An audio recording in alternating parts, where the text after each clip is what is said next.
পকেটে হাত দিয়ে দেখে কিছু জিনিস আছে কিনা, বের করে দেখে কিছু খুচরা টাকা রয়েছে। ওই টাকাগুলো গোছাইতে গিয়া বিবি সাহেবা দেখে ওই টাকাগুলোর ভিতরে একটা 50 টাকা নোট মাঝখান দিয়ে একেবারে ছেঁড়া, তারির দেওয়া টেপ লাগানো থাকেনি। বিবি ডেকে বলে, ও স্বামী, এই ছেঁড়া টাকা কোথা থেকে নিয়ে আসছো? এটা তো কেউ নিবে না, কি করবা? স্বামী ডেকে বলে, কথা বাড়াবি না, এই ছেঁড়া টাকা চালাইবার জায়গার অভাব নাই। বিবি বলে, কোথায় চালাবা, আমার একটু জানায় দাও। স্বামী বলে, এই ছেঁড়া টাকা শুক্রবারে জুমার দিনে মসজিদে চালায় দিব। কোথায় চালাবে? কোথায়? নিয়ত ভালো না? নিয়ত ভালো, ফলাফল তেমনই আসবে। 3 নাম্বার গুণ হলো ধৈর্য। 3 নাম্বার গুণ ধৈর্য আছে। এরে মুমিন, ধৈর্য কি পরিমাণ আছে? জুমার দিনে যখন ইমাম সাহেব খুতবা দেন, বয়ান করেন, বয়ানটা যদি 5টা মিনিট বেশি হয়ে যায়, অনেক বান্দার মাথার চান্দি গরম হয়ে যায়। হ্যাঁ, কি খতিব সাহেব এত লম্বা বয়ান কেন? দুপুর বেলা এখন ক্ষুধা লেগেছে, লম্বা সময় বয়া থাকতে কোমরে ব্যথা লাগে, 5টা মিনিট ধৈর্য কুলায় না। অথচ বিকেল বেলা গিয়ে দেখি এই বান্দাটা বাজারে চাষটালে বসে টিভির সামনে ঘন্টার পর ঘন্টার সময় দিতেছে। জোরে কর, ঠিক আছে? কি হচ্ছে আপনার কোমরে ব্যথা, লম্বা সময় টিভির দিকে বেটকায় আছেন কেন? এখন কষ্ট লাগে না, এখন ধৈর্য কুলায় আপনার। বলে, টিভির দিকে আমি এমনি তাকাই না, খবর দেখি। খবর কি দেখে? খবর। চাচাই খবর দেখে। কিও চাচা, এই বয়স আপনি খবর দেখে করবেন কি বলেন তো? এই বুড়া বয়সে খবর দেখে করবেন কি? আপনি সংসদে নির্বাচন করবেন, এমপি হতে চান নাকি? এই বয়সে দেশের খবর রাখার কথা কে বলেছে আপনারে? ওটা দেশের খবর রাখার জন্য আপনার এই আদেশটা, এই কাজটা, দায়িত্ব কে দিল আপনারে? অথচ যদি ওই মুরব্বীরা বলা হয়, সূরা ফাতিহাটা বলেন তো দেখি, বলতে পারে না। রুকু করেন দেখি, পারে না। সিজদা তাসবিহ বলেন, পারে না। আত্তাহিয়াত বলেন, পারে না। দোয়ায়ে কুনুত পারেন, পড়তে পারে না। অথচ গোটা দেশের খবর রাখতেছে। দেশের খবর রাখার আপনার দরকার না। আপনি সূরার খবর নেন, নামাজের খবর নেন, আপনার ঈমান আমল মজবুত আছে কিনা এই খবর নেন। আপনি দেশের খবর ছেড়ে দেন এখন, দিয়ে আপনি কবরের ফিকির করেন। আগামী এখন মরণ হইলে আগামীকাল কবরে আপনাকে দাফন করবে, কবরের হালাত কি হবে এই ফিকির করেন। দেশের খবর ছেড়ে দেন। কবরের খবর নাই, আমলের খবর নাই, চাষতলে বসে দেশের খবর নেন। 3 নম্বরে ধৈর্য। এই ধৈর্য আবার 3 প্রকার হয়। গুনাহ থেকে বাঁচতে লাগবে ধৈর্য, নেকির কাজ করতে লাগবে ধৈর্য, আল্লাহর পক্ষ থেকে মাঝে মাঝে বিপদ আসবে, সেখানে লাগবে ধৈর্য। এই 3 প্রকার ধৈর্য ধারণ যারা করতে পারে সাবিরিন তারা হয়। আর সাবিরিন বান্দাদের জন্য আল্লাহ তাআলা পুরস্কার রেখেছেন, তাদের জন্য বিনে হিসাবে জান্নাত। ইন্নামা ইউওয়াফাস সাবিরুনা আজরাহুম বিগাইরি হিসাব।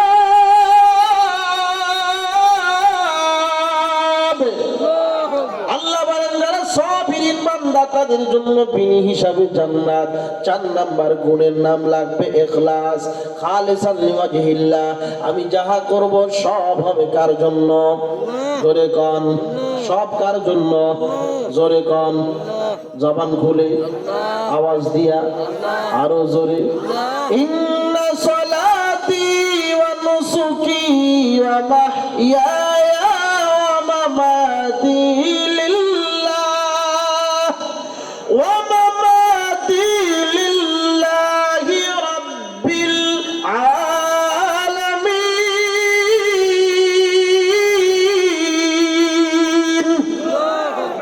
আমার যাহা হবে, যাহা করব, যাহা বলবো সব হবে কার জন্য?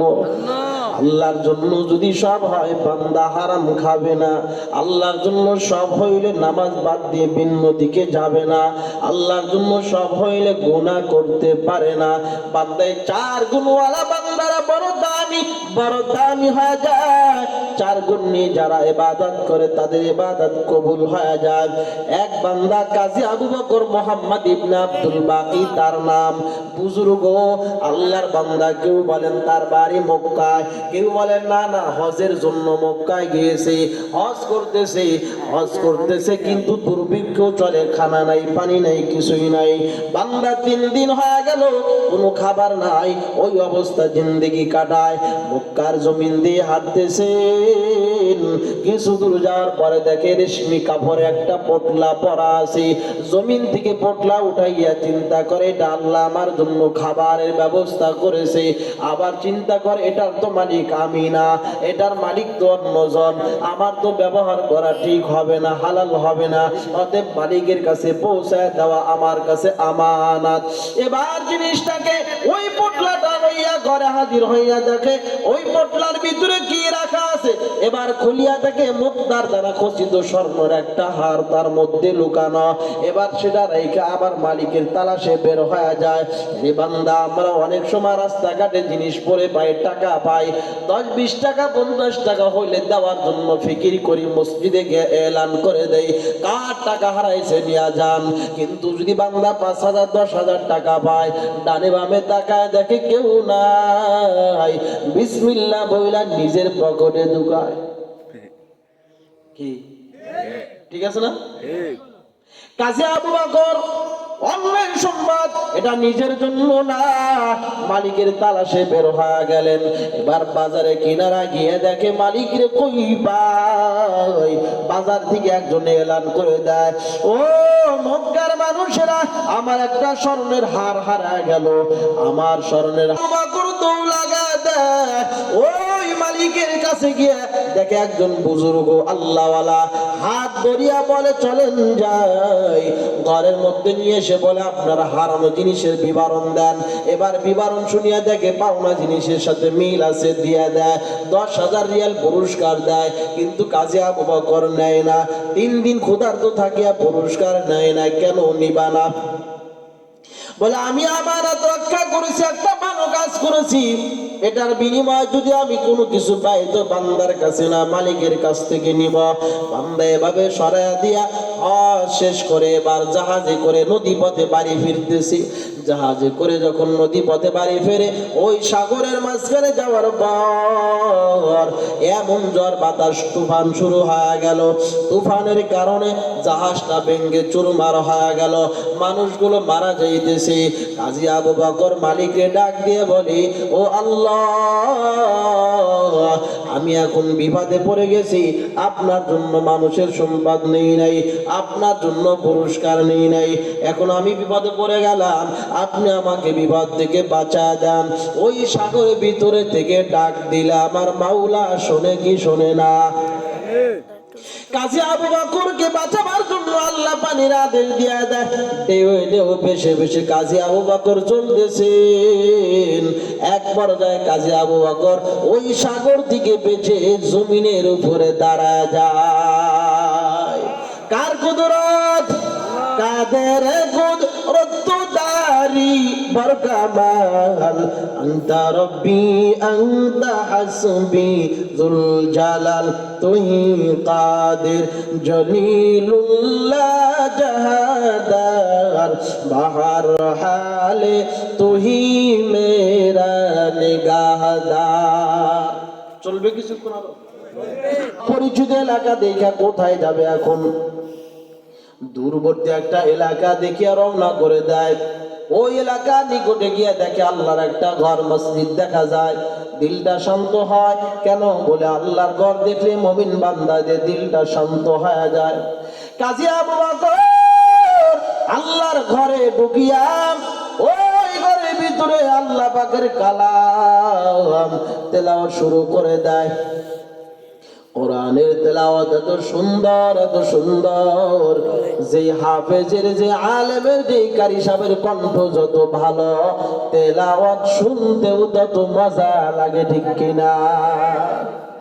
এই জমিনে কত গান আসলো, কত কবিতা আসলো, কিন্তু 2-4-6 মাস পরে তার মজা থাকে না, বিদায় হয়ে যায়। এই জমিনে যারা মুরব্বী আছেন, 30 বছর আগে, 40 বছর আগে বাটিয়ালি সুরের গান ছিল নি? এখন আছে? বিদায় হয়ে গেছে। এরপরে আবার আসলো, ফাইটা যায়, ফাইটা যায়। কি আসছিল? কথা কয় না, আসেনি, এখন শেষ। এখন আবার গান বের হয়েছে, কুয়াশার ভিতরে শীতের রজনীতে ওই শাল বাগানে আমার যুবক ভাইরা 2টা বক্স আইনা বাজায়। ওই বক্সের ভিতরে শুধু ধূপধাপ শুরু হয়, কি কয় মাগাই জানে না, ঠিক আছে? আর 1500 বছর আগে আল্লাহ পাকের কোরআন নাজিল হয়ে গেছে, আজ পর্যন্ত মজা কমে নাই। এই মসজিদে নামাজ পড়লে ইমামের কণ্ঠ শুনে দিলটা নরম হয়ে যায়, শান্তি পায়। আর একদিন যদি আমি ওই শহরে গিয়ে নামাজ পড়ি, ওই দিন আর এক ইমাম তেলাওয়াত করে, আরো মজা লাগে, ঠিক কিনা? মাদ্রাসায় গিয়ে যখন হাফেজ সাহেব যখন কোরআন তেলাওয়াত শুরু করে দেয়, আরো মজা লাগে। এরে বান্দা, শুধু মজাই লাগে আর মজা। কাজী আবু বকর তেলাওয়াত আওয়াজ যখন টান দিয়েছে, এলাকার মানুষ দৌড়ায় হাজির হয়, এত সুন্দর কে তেলাওয়াত করতেছে। এসে আসিয়া দেখে বান্দা অপরিচিত যুবক তেলাওয়াত করে, পরিচয় জিজ্ঞাসা করে, জানায় দেয়। এরপরে বলে, আমাদের মসজিদের ইমাম খতিব নাই, আপনি যদি রাজি হন আপনার ইমাম বানায় দিব। কাজী আবু বকর রাজি হয়ে গেলেন, ইমামতি শুরু করে দেয়। ইমামতি করতেছে, কিছুদিন যাওয়ার পর খোঁজ খবর নিয়ে দেখে ইমাম সাহেব বিবাহ করে নাই। সর্বনাশ! কি করে নাই? ইমামতি করে। মুসল্লিরা ডেকে বলে, ইমাম আপনি যদি রাজি হন আপনার বিবাহের ব্যবস্থা করে দিব। ইমাম বলে, আলহামদুলিল্লাহ, আমি রাজি আছি। কি বিয়ের কথা শুনলে কে রাজি নেই কোন? তো ইমাম বলে, আমি রাজি হয়ে গেলাম। মুসল্লিরা কোন পাগল হয়ে গেছে, ইমামের জন্য একটা পাত্রী কোথায় পাই?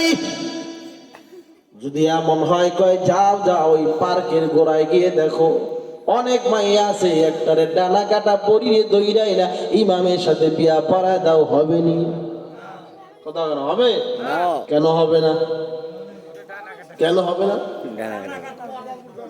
হ্যাঁ, পর্দা পর্দা নাই, ওই পর্দা নাই, যে পর্দা ফাটা, ওদের কি বিয়ে সাথে হবে না? কোথায়? আর একজন, হে আর একজন কে? ওই রকম তো আছে এখানে। কোথায় পাই?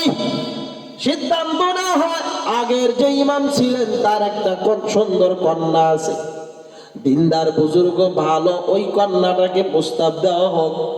তাকে জানানো হয়, বর্তমান ইমাম, আগের ইমাম তো তোমার বাবা ছিল, বর্তমান ইমাম একজন যুবক মানুষ, নামাজি, দিনদার বুজুর্গ, আল্লাহওয়ালা, তার সাথে তোমার বিবাহ দিতে চাই, তুমি রাজি আছো কিনা?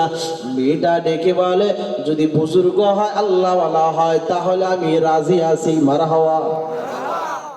আর আজকাল অনেক আমার বোনেরা আছে, বিয়া তো করবি, ভালো করে শুনে নাও। আবার অনেক আমার বোনেরা আছে, যে বোনেরা নিয়ত করে বসে আছে, যদি কোনোদিন আল্লাহওয়ালা, দিনদার, হাফেজ, আলেম, বুজুর্গ, নামাজি যুবক সন্তান পাই, তাহলে বিবাহ বসবো, না হয় বিয়ায় বসবো না। নাই? এমন মেয়ে নাই? হাজারো আছে। কোনবারে বিয়া করবা হের যুবক, কোন মাইয়ারে বিবাহ করবা, ভালো করে শুনিয়া নাও, ভালো করে বুঝিয়া সামনে কাজটা করিও বাবা। 2 দিনকার জিন্দেগি কিন্তু বরবাদ হয়ে যাবে। বিবাহের পরে যদি সুখী সংসার না হয়, ওই বান্দার জন্য জাহান্নামের নমুনা দুনিয়া থেকে শুরু হয়। কথা হয় না? বিয়ার পরে যদি ঠিক মতো বউর সাথে না পড়ে, তোর দুনিয়াতেই শুরু হয়ে গেছে।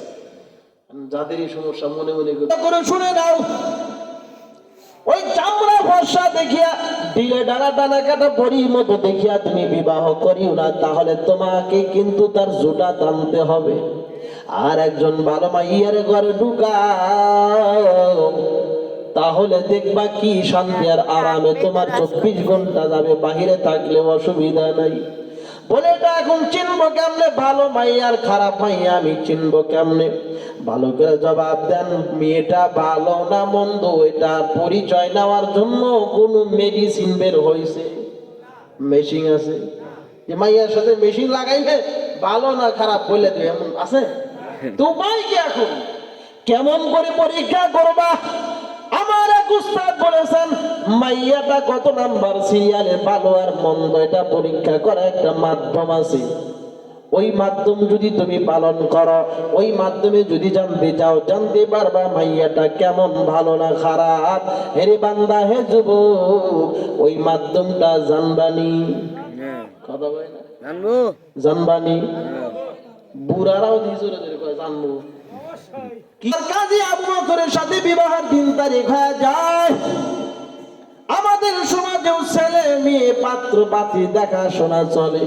ছেলের পক্ষ থেকে 13 বার মেয়ের বাড়ি গিয়া দেখে। 13 বার দেখার পরে ডেকে বলে আমার বড় মেয়ের জামাই এখনো আসে নাই। কি 13 বার দেখলেন? কি দেখলেন আপনি? এখনো বড় মেয়ের জামাই আসে নাই। 13 বার আপনি গিয়া গিয়া নাস্তা করে আসলেন, লজ্জা করেন আপনার? প্রথম হলো যে 13 দিন এতবার যে যত পুরুষ দেখতে গেছেন সব কবিরা হারাম কাজ করেছেন, সব হারাম করেছেন। পুরুষের ক্ষেত্রে শুধুমাত্র যিনি বিবাহ করবে তিনি দেখতে পারবে, তার বাবাও দেখতে পারবে না। বিয়ে টোটাল হারাম। আর এতবার একটা মাইয়ারে দেখলেন এখনো দেখা হয়নি। এই জন্য তো ছেলেরা রাগ করে চিন্তা করে এতবার দেখা হয় না, দুট যাই আমরা দুজন যাই। বিবাহের দিন তারিখ ধার্য হয়। এলাকার মধ্যে সবচাইতে দামি ব্যক্তি হলো ইমাম। কেন? বলে আল্লাহর ঘর, আল্লাহর ঘর। এই আল্লাহর ঘরের দায়িত্ব পেয়েছে ইমাম। ইমামের না জানি আল্লাহর দরবারে কত সম্মান, কত মান। কেন? বলে যেই জায়গার দায়িত্ব পেয়েছে ওই জায়গার এই দামের কারণে ব্যক্তিরও দাম বেড়ে গেছে। ওই যে আল্লাহর ঘর, বলেন তো আল্লাহর ঘর মসজিদ কোন পাশে? মসজিদ কার ঘর? কার? মসজিদ আল্লাহর ঘর। সবাই পিছনে যারা আছেন বলেন মসজিদ কার ঘর? আর একটু জোরে কোন? বানাইছেন কে? কে বানাইছে? মসজিদ হলো আল্লাহর ঘর, বানাইছে হলো মানুষ। এবার জবান খুলে কোন জান্নাত বানাইছে কে? দিবেন কাদের? আল্লাহ বানাইছেন, আল্লাহ দিবেন আল্লাহ। কেমন যেন রদ বদল হয়ে গেল। মসজিদ আল্লাহর ঘর বানাইলাম আমরা, জান্নাত বানাইছেন আল্লাহ, দিবেন হলো আমাদের। তার মানে মসজিদের মালিক হলো আল্লাহ, বানাইলাম আমরা। জান্নাত এর মালিক হলো আমরা, বানাইলেন আল্লাহ। নবী হাদিস শরীফের মধ্যে বলেন মান বানা লিল্লাহি মাসজিদান বানাল্লাহু লাহু বাইতান ফিল জান্নাহ। যারা দুনিয়াতে আমার মসজিদ বানায় আমি আল্লাহ তাদের জন্য জান্নাতে ঘর বানাই। জান্নাতে কি বানায়? কাদের জন্য বানায়? জোরে কোনা। হ্যাঁ, কাদের জন্য? আমাদের জন্য। আমাদের জন্য না। যে মসজিদে যে দুনিয়াতে আল্লাহর ঘর বানায় মানে মসজিদ বানায়, যে দুনিয়াতে মসজিদ বানায় তার জন্য আল্লাহ জান্নাতে বাড়ি বানায়, জান্নাতে ঘর বানায়। কাদের জন্য? বানায়। এবার সবাই রেডি হয়ে থাকেন, হাত তুলতে হবে। ওই জান্নাতের ঘর আপনি চাননি? দেরি করে কয় মানে তেমন দরকার না, ওইলি হইলো না হলে জাহান্নামে গেলাম, কিসের অসুবিধা? একই তো, পরকালই তো নাকি? এমনটা নাকি? ওইলি হইলো না হলে জাহান্নামে গেলাম, কিসের সমস্যা? এমন জান্নাতে ঘর চান? সবাই চান? দেখি এক নম্বর যারা যারা চান তারা হাত তোলেন। এখনো তুলতাইছে, বোঝেই না। জাহান্নামে বলছি, কোথায় যাইতে চান? জাহান্নামে। জান্নাতের ঘর যারা চান তারা দুইটা হাত টান টান করে উঠায় দেন, আরো একেবারে আসমান পর্যন্ত। যারা দূর, তারপরে আবার 2-4 জন থাকতে পারেন। ওই যে পুকুর শেষার পরে মাছ ধরা পড়ে, কিন্তু পরের দিনও মাছ পাওয়া যায়। কি পাওয়া যায় না? অনেক সময় পাওয়া যায়। তো কালেকশন শেষ হয়ে গেছে, এখনো যদি 2-4 জন এমন থাকেন তার জন্য মা বাবা কবরে ঘুমায় আছে রূহের মাগফিরাতের জন্য 2, 4, 500, 1000 টাকা যদি থাকেন দেওয়ার মতো দুইটা সিনা ভরপুর করে দেন আল্লাহ। সম্ভবত 10টা হয়েছে আর কি। যখন কথা ফাইনাল হয়ে গেল, 3 তারিখ ধার্য হয়ে গেল, বিবাহ হয়ে গেল। বিবাহ হওয়ার পর প্রথম রজনী বাসর ঘরে যাবেন। বাসর ঘরে যাইতে গিয়া ডান পাও দিয়ে এবার বিসমিল্লাহ বলে সালাম দিয়েছেন। সালাম কি দিয়েছেন? সালাম আসেনি? দুট মিয়া আব্দুল সালাম আছে, সালাম নাই। চাষিরে কয়দিন সালাম দিছেন, বাবিরে কয়দিন সালাম দিছেন, মা বোনরা কই দিছে বালকেরা কয় জীবনেও দেয় না, জীবনেও দেয় না। সালাম দিয়ে ঘরে ঢুকেছেন। বিবি সাহেবার সুন্দরী চেহারার দিকে তাকাবে কিন্তু না না। কাজী আবু বকর এই বুজুর্গ ঘরে ঢুকিয়াই দেখে গলার ভিতরে স্বর্ণের একটা হার ঝুলানো। স্বর্ণের দিকে তাকাইয়া বড় লোভে পড়ে গেছে, স্বর্ণের লোভে পড়িয়া পাগল হয়ে গেছে। দীর্ঘ সময় হলো স্বর্ণের দিকে তাকায় আছে। বিবি সাহেবা টেনশনে পড়ে গেল, আমার কপাল বুঝি খারাপ। আমারে বলছে বুজুর্গর সাথে বিবাহ হবে, এখন দেখি বুজুর্গ না দুনিয়াদার স্বর্ণের লোভী। স্বর্ণ পাইয়া আমারে ভুলিয়া গেল, স্বর্ণ দিয়ে পাগল হয়ে গেছে, আমার খবর নাই, এমন খারাপ ধারণা করতেছে। স্বামী বেচারা টের পেয়ে গে বলে, ও বিবি আমার প্রতি খারাপ ধারণা করিও না। কেন খারাপ ধারণা করবো না, আপনি স্বর্ণে এত লোভ করতেছেন কেন? স্বামী ডেকে বলে, আমি স্বর্ণের লোভী না, স্বর্ণের দিকে তাকাইয়া আল্লাহ পাকের কুদরত দেখতেছি। বিবি ডেকে বলে, ও স্বামী এখানে আল্লাহ পাকের কিসের কুদরত? স্বামী ডেকে বলে, ও বিবি তোমার গলার ভিতরে যেই স্বর্ণের হার ঝুলানো আছে, এটা আমার দিল বলে আমি এই স্বর্ণের হারটা মক্কার জমিনে রেশমি কাপড়ের ভিতরে পেয়েছিলাম, মনে আছে? রেশমি কাপড়ের ভিতরে পেয়েছিলাম, ওই স্বর্ণের হারটাই তোমার গলার ভিতরে। আমার দিল বলতেছে, আমার দিল বলে ওই হার তোমার গলায়, কিন্তু এখানে কেমন করে আসলো আমার ঘরে? আমি চিন্তা করতেছি আল্লাহ কুদরত, এখানে কেমন করে আসলো? বিবি সাহেবা ডেকে বলে, ও স্বামী তোমার ঘটনা কথা যদি এমনই হয় তাহলে এবার তুমি আওয়াজটা বন্ধ করে দাও, বাকি ঘটনা আমার থেকে শুনিয়া নাও। বাকি ঘটনা এখানেই থাক ভাই। রাত অনেক বিক্রি করলো, মিশরে ওই জুলাইখা কিনে নিল, জেলখানা আবদ্ধ করলো, এরপরে মুক্তি পায় বাদশাহী হলো, ইউসুফ নবীর কাহিনী শেষ হলো। স্বামী এবার তুমি বন্ধ করে দাও, বাকি ঘটনা আমার থেকে শুনিয়া নাও। তুমি যেই কথাটা বলেছো ওই কথাটা 100% ঠিক রয়েছে। আমি আমার বাবার সাথে কিছুদিন আগে হজের সফরে গিয়েছিলাম। আমার বাবা কয়েকদিন আগে ইন্তেকাল করেছেন। ওই হজের সফরে গিয়ে আমার রেশমি কাপড়ের ভিতরে আমার এই স্বর্ণের হারটা হারায় যায়। আমার বাবা এলান করেছিল, একটা যুবক আমার বাবার কাছে এই স্বর্ণের হার পৌঁছায় দেয়, পুরস্কার নেয় নাই। আমার বাবার কয়েকদিন আগে ইন্তেকাল হয়ে গেল। আমার বাবা চোখের পানি ছেড়ে দিয়ে আমার হাত ধরে বলে, ও মা তোমার মধ্যে এত আমলওয়ালা সুন্দরওয়ালা এত সুন্দরী মহিলাকে, মেয়েটাকে একটা দিনদার আল্লাহওয়ালা বুজুর্গ মানুষের হাতে দিয়া, বুজুর্গ মানুষের কাছে বিবাহ দিয়া যাওয়া দরকার ছিল, কিন্তু আমার হায়াতে হয়তো হবে না, আমি হয়তো ইন্তেকাল করব। আমার দিলে বড় কষ্ট, তোমার মতো কন্যাটারে দিনদার ছেলের হাতে আমি উঠায় দিতে পারবো না। বিবি ডেকে বলে, ও স্বামী আমার বাবা এভাবে চোখের পানি ছেড়ে দিয়া দিয়া কান্না করেছেন।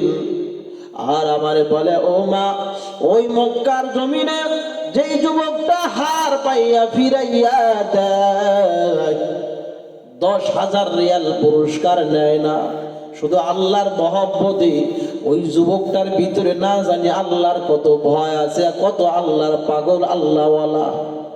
আমি যদি এখন ওই যুবকটারে পাইতাম তাহলে তোমাকে তার সাথে বিবাহ দিয়া যাইতাম। কিন্তু আমার হায়াতে কুলাবে না, যুবকটারে তো আর পাই না। আমি ওই কান্না করে এই ব্যথা নিয়ে কবরে যাব, আমি ব্যথাটা লইয়া কবরে যাইতেছি। ও স্বামী, আমার বাবার চোখের পানি হয়তো আল্লাহ কবুল করেছে। তুমি যে ওই মক্কার জমিনে 10,000 রিয়াল পুরস্কার নাও নাই, আমার বাবা চোখের পানি ছেড়ে দিয়ে দেয়, তোমাকে খুঁজছে, তোমাকে তালাশ করেছে, তোমার মতো যুবক পাইলে আমাকে তার সাথে বিবাহ দিয়া যাইতো। কিন্তু আমার বাবা তো চলে গেছেন চোখের পানি ছেড়ে দিয়া।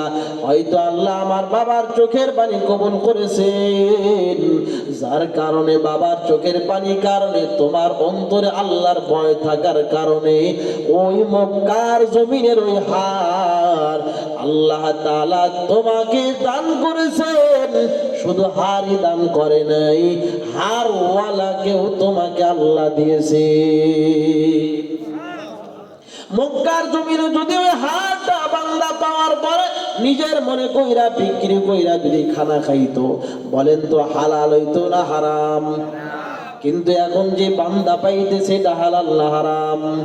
এই বান্দা, এই জন্য বান্দা অভাবে পড়ে গেলে ওই সুদের কাছে যায় না, ওই কিস্তি বাবার কাছে দৌড়ায় না, গ্রামীণ ব্যাংকে যায় না, বান্দা সুদের কারবার করিও না। একটু দরজা